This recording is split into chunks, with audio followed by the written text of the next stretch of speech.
Hi, in this lesson, we'll learn how to find specific elements while looping through an array. We've learned that we can print all of the items of an array by using a for loop. We loop through each element and print the element to the output window. There's a lot more that we can do within this for loop. Let's take a look at a few different things that we can do while looping through an array. Instead of printing all of the elements, we can search for a specific element. In this loop, we use a conditional to search for a string that equals Mighty Melon. If this exists, we print it. It does, so Mighty Melon is printed. This array is still looping through all of the elements, but now there's only code that runs if it passes the conditional. We can also print the index instead of the element.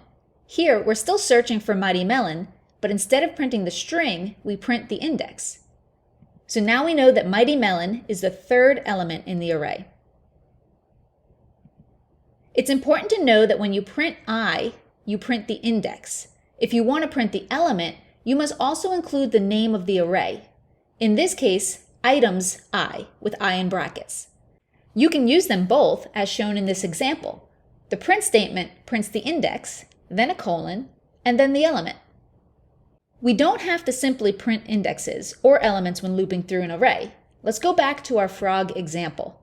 We've collected the number of frogs from, let's say, 10 different ponds.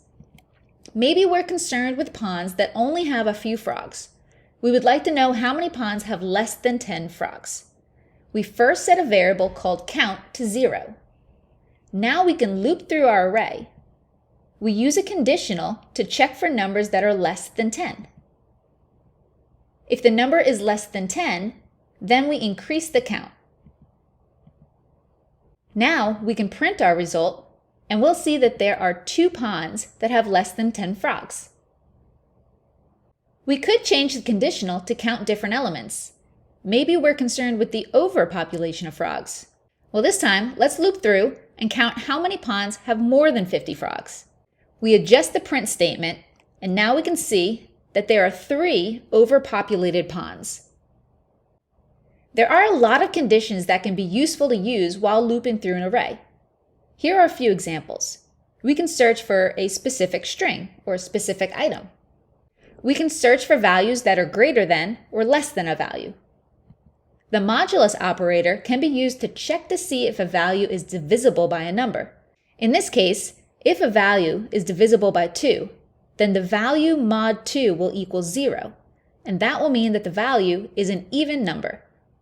In Roblox, we can loop through an array of parts and search for a specific property or a specific attribute.